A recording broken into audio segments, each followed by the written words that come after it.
This was one of those attempts, and it's insidious. You may question whether it was the system or not. I consider the teacher as part of the system, and this was one way for this particular teacher to get a troublesome black boy out of her class. A troublesome black boy or just a black boy? Well, troublesome by her standards. Exactly. Which could have just been a black boy. Right. Yeah. Well, the system is broken. Still is. I always disagree with you when you say that. The system's not broken. It's doing exactly what it was designed to do. Welcome to Peter and Phil's Courageous Conversations, a podcast addressing race relations and social issues in hopes that you'll be inspired to do the same. Now, let's begin our conversation with your hosts, Dr. Peter Weinstein and Dr. Philip Nelson.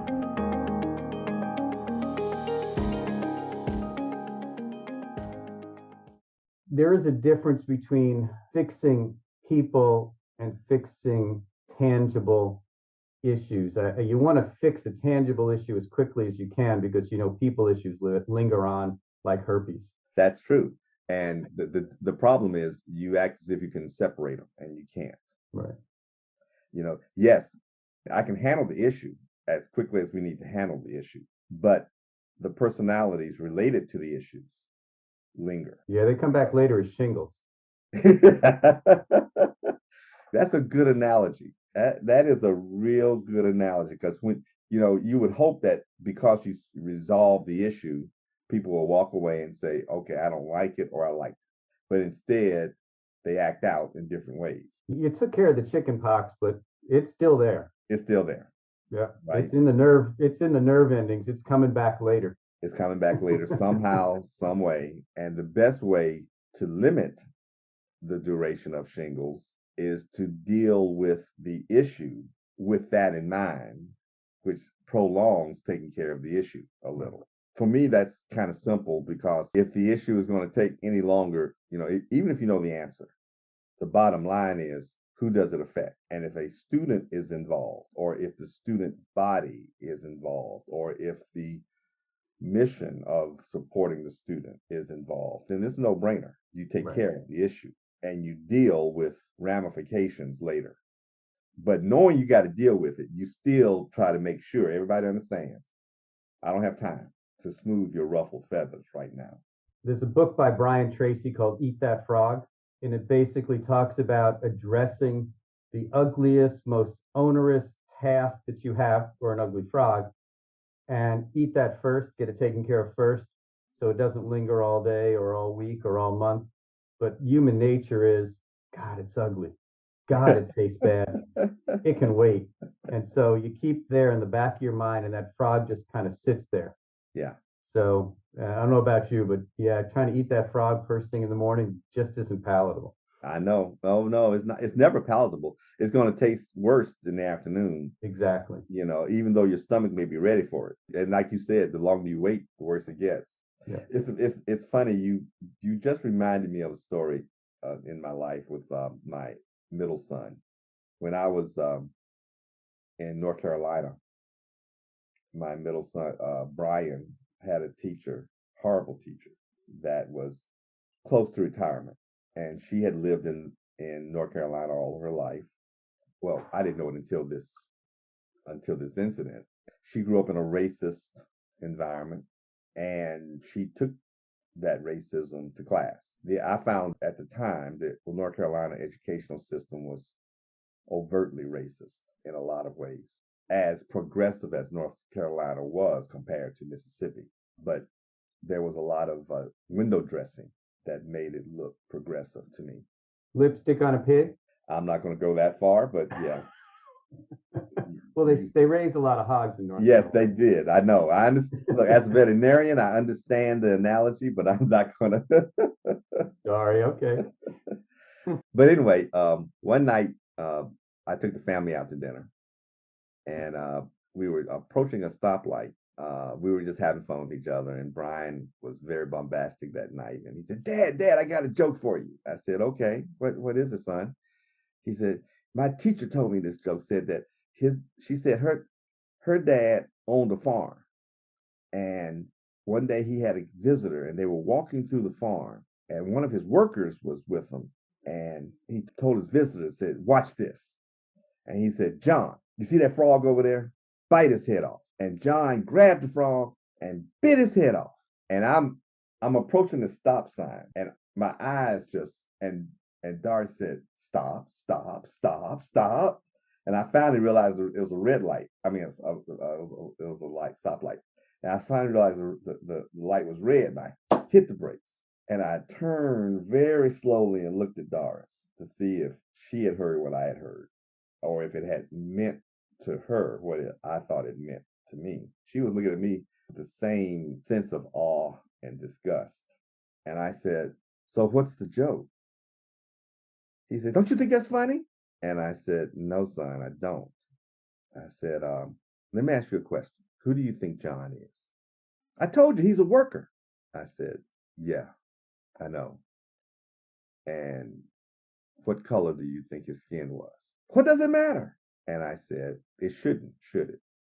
And he said, "No, it was just a joke." I said, "No, she told a real story. Would you bite the head of a frog off out of the dirt?"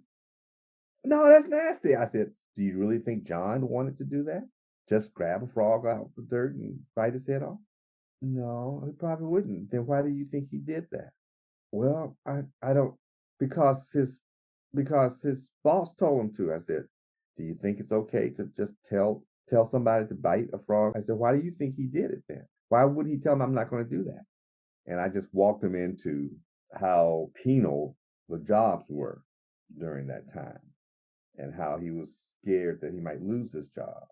And then I realized he was getting angry. I then realized that he had recognized the embarrassment that that John had to go through. He recognized the servile nature of the relationship. He was beginning to recognize the lack of choice that John had, and the disadvantage John was in, and the overstep that his teacher's father took for joy, for an expression of power. I'm sure that my 7 or 8 year old didn't understand it in those terms, but he began to feel what John had to feel. And so then I said, it's never funny when you undermine the meaning of a human being. And I understand you thought it was funny then because you hadn't thought about it, but you should think about the jokes that you laugh at. We moved on. The next day, I took him to school and went in and to have a private conference with the teacher. I was president of the PTA at the time, so I could walk into the school and everybody knew me. The teachers were always getting me, and, "Oh, Dr. Nelson, how you doing?" And I said, "Ms. Woods, I need to talk to you for a second." And so I pulled her out and we stood in the hall. And I said, my son told me a story that you told the class yesterday. And I said, she said, "Oh, you mean the story about my father?" I said, "Yeah, and John." I said, "Yeah, he had a worker named John." "Oh, yeah, yeah, yeah." I said, "And the frog, there was a frog in the story?" "Yeah, yeah." I said, so you did tell him that story." And so then I just kind of boiled up and said, "I wish you would refrain from telling any more racist stories like that." And she suddenly just kind of stiffened up, She said, "What do you mean racist?" I said, "Anytime a white man tells a black man to do something as abhorrent as your story suggests, that's more of a feudal system than it is employment. And if you don't understand that, then you don't recognize my son as a human being. And I'm here to fight for his human rights. And so you need to understand that I didn't appreciate the story. For all the black children that's in your class, that's an inappropriate story. And if I hear any more inappropriate stories, I won't just be talking to you anymore. How dare you come in?" I said, "How dare you bring such stories to an elementary classroom? We can choose to disagree, but I will not relinquish my right to have you educate my child. Leave your personal stories at home unless they're used to support topics that you're supposed to be teaching." And so when you mentioned the frog, I just remembered, I remembered that incident. Well, probably hadn't thought of that in 50 years. Probably hadn't. So, well, your kid's not 50 years old, but so Brian was 20 years ago or so, 25 years. I was in North Carolina from 89 to 93. All right. So 25 to 30 years ago. Yeah, it's unfortunately, I'm sure there's same stories being still told. I'm sure. I'm sure. Thanks for sharing. No, not a problem. You just kind of hit a nerve. So there are other animals I shouldn't bring up. No, I'm sure I have a story. I'm sure I have a relationship like that with almost every animal. Well, I guess we'll see what happens the next The next conversation. time you bring it up, I tell you what, I am a little surprised, shocked. Remember it so viscerally. Yeah, no, well, it's in your reptilian brain Yeah, not or no amphibian brain. no pun no pun intended. No pun intended. Yeah, but I'm sure you had some similar instances in raising your kids when it comes to education, and I don't mean racial. I mean just No, it's been very benign and very banal. And part of it is, I think, because, let's see, my kids were 12 and 9 when we got divorced. So there was my involvement was not as in depth in the schools because I let my ex-wife really do that sort of stuff. I was very involved with their sports, but less involved with their school. But very few issues, and we had a very diverse classrooms and of students and everything else. So I can't think of much um, stories of a similar ilk with my kids. I mean, if I sat down, I probably could think of them, but just off the top of my head, both my girls were so busy with education and school and music and friends that I just don't remember stories as vividly as that. And I'm sorry, but there's just nothing that's coming to mind off the top of my head. well, I don't know why you're apologizing. As you were talking, I realized how naive my statement was because the system was built for your kids. Right. And we have just unmasked another form of privilege. I had to fight for my kids' education. Right. People keep pointing out that Black kids' parents are absent, and that's why Black kids do poorly. I was not absent, but had I not been active, my kids may have done poorly too. I had to actively fight for my kids' education. That's how I became president of the PTA, when I suddenly realized that there was a racist system. I just mentioned a teacher to you, but I saw decisions that were being made by the board. My daughter had a problem with her teacher too, and it turned out I want to accuse her. I did accuse her of racism in my own judgment, but it was worse than that. If you take a mean teacher and add racism to a mean personality, it's just worse. And my daughter actually almost had a psychotic moment because I didn't know this until the middle of the school year. She was championing every Black person in her class, and she was fighting the teacher because of the way the teacher was treating the Black children in the class. And I didn't know this until I happened to be in the school one day talking to the principal when my daughter comes running down the hall and tell me that one of her classmates had just peed in his pants because the teacher wouldn't let him out to go to the bathroom. And it was a Black boy. And I took him home, had him changed. He was noticed his housing conditions, which weren't the best. It was the middle of the day and his mother was high. When I took him back that night, Nicole told me that the teacher always abused him verbally, picked on him all the time, always denied his requests. And this wasn't unusual. This is just the first time he couldn't hold it. Or somehow he missed the break. Oh, she punished him by keeping him in the classroom during the break. So he didn't get to go to the bath. That's what happened that particular day.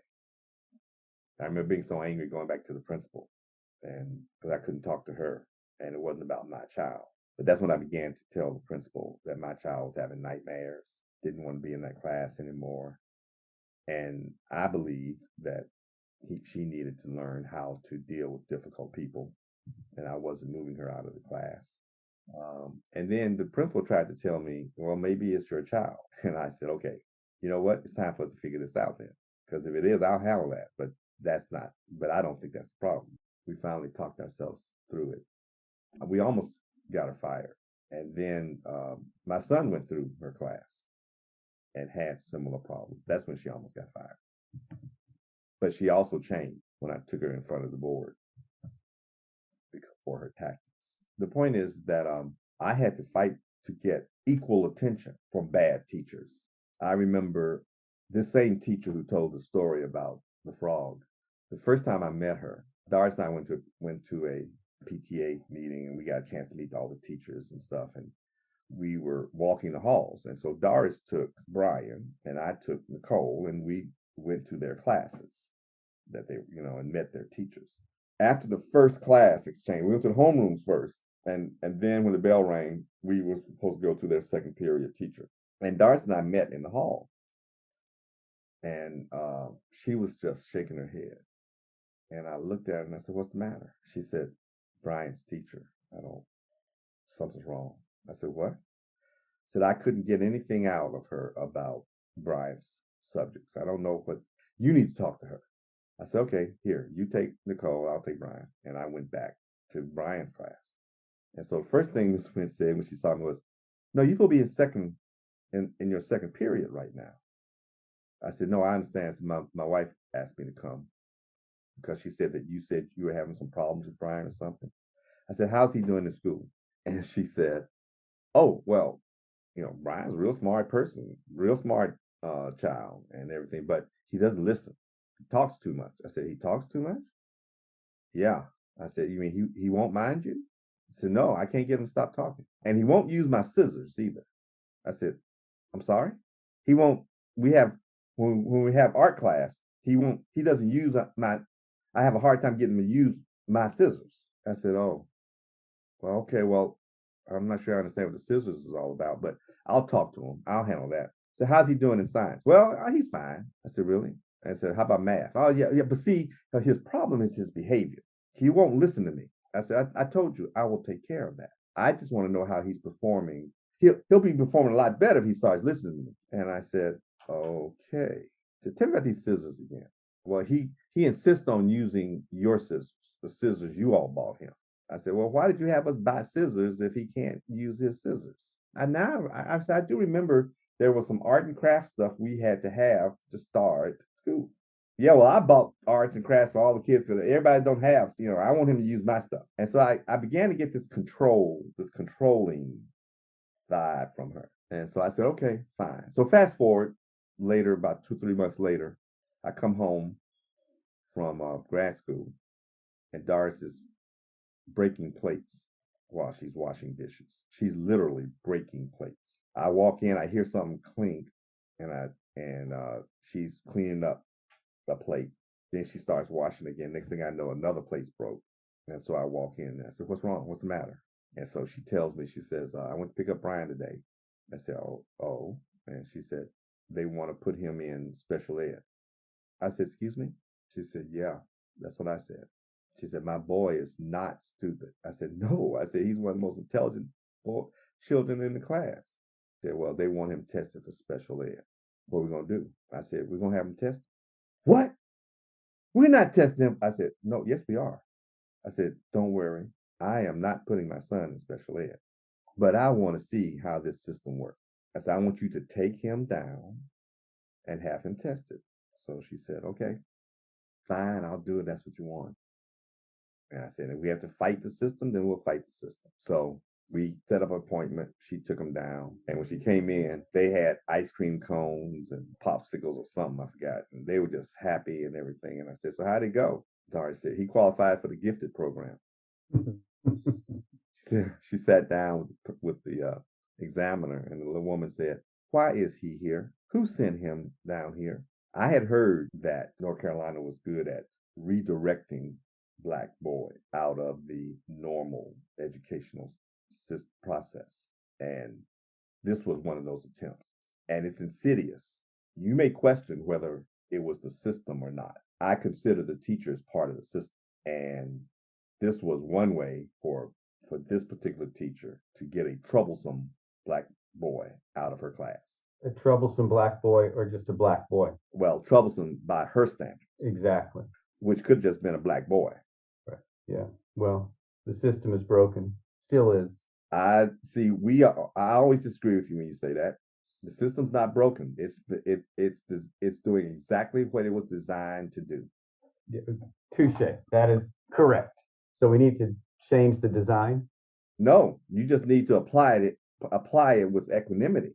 Right. Okay. I mean, your children come out okay. The system is not broken. It's just not being equally applied.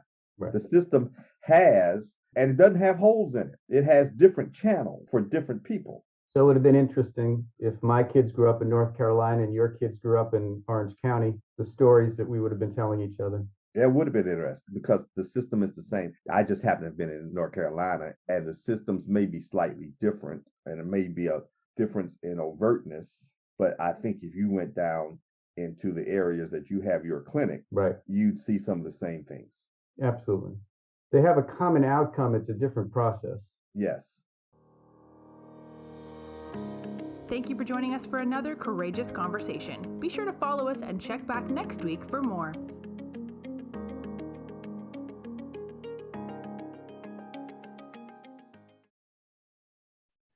On behalf of the Courageous Conversations family, Dr. Phil Nelson and myself, I'd like to wish everybody a really happy holiday season and a wonderful 2022. And we look forward to engaging you further with courageous conversations in the new year.